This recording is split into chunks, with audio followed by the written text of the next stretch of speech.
Dear Diary, June 5th, 2025. First entry, entertainment purposes only. I haven't recorded one in a while. Well, the sweet peas are starting to flower out, so that won't be long. And then grapes are obviously doing good. And then the zucchini, I gotta do some weeding. Gotten quite a bit of rain though, so. And squash is it's looking kind of horrible, but we'll figure it out. Everything else is looking pretty good. Pondered today, got some things done. Buried a line so I can run the big mower across it, so that worked out good. I got tired of that line being across there all the time. People don't watch what they're doing when they're mowing and end up running it over.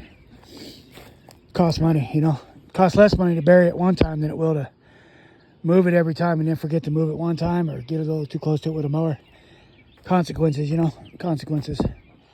But yeah, talked about a lot of stuff today, I guess. Reflection, you know,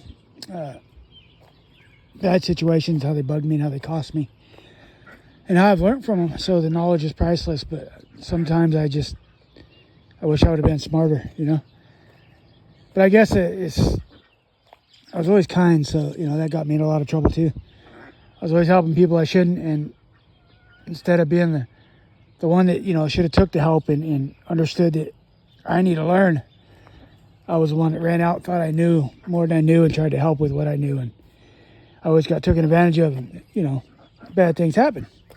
And then we pay consequences for it. And then, you know, you're helping ignorant people with ignorance. I mean, more than likely, you're in a bad situation to begin with, and you're going to, you know, you're not in a position where, you know, you're not just helping change a tire.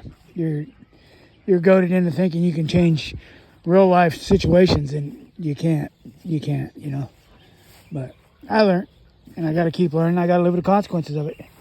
You know, the trauma of looking back and having flashbacks on things that happened and people just being real nasty and, you know, traumatizes you. But we'll get through it one day at a time, you know. Live and learn. And now that we know, you know, we can go live a little bit more. But I'm going to leave it there. Toodles.